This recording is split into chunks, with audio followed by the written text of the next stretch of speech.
per 9000's game room. Okay, so I really wanted to like Coffee Crisis. I mean, really.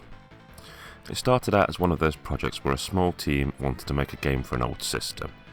In this case, they wanted to make an old-style walk-along beat-em-up for the Sega Mega Drive, or as the Americans know it, the Sega Genesis.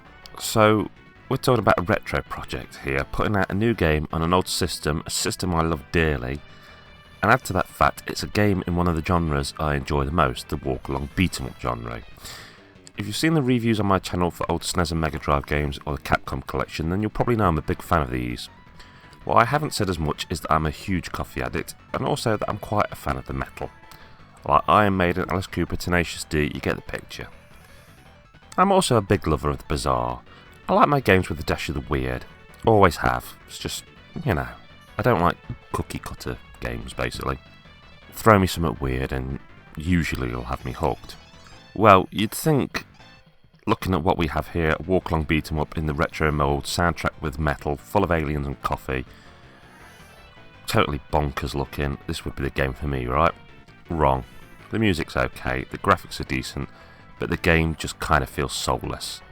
As I'm playing it, I just become more and more bored until I put it to bed. And it's not game style fatigue, as I instantly picked up Captain Commando right after and loved every second of being on that. There doesn't seem to be a lot you can do in the game. The characters just feel bland. There just doesn't seem to be any real hook. And when you think you could have took all the vital lessons that have been learned since, you could have stood on the shoulders of giants, you could have gone, oh, what can I take from Streets of Rage 2? What can I take from Final Fight 3? What can I take from Turtles in Time? Where can I go with this? Yeah, you don't feel they've took anything from anywhere. And you might go, oh, they're trying to be original and here I am encouraging plagiarism. Well, if games worked in the past and you can learn from them, that's not plagiarism, that's sensible. The truth is, this game's just fallen flat for me. It's not fun, and that's the biggest sin a game can commit.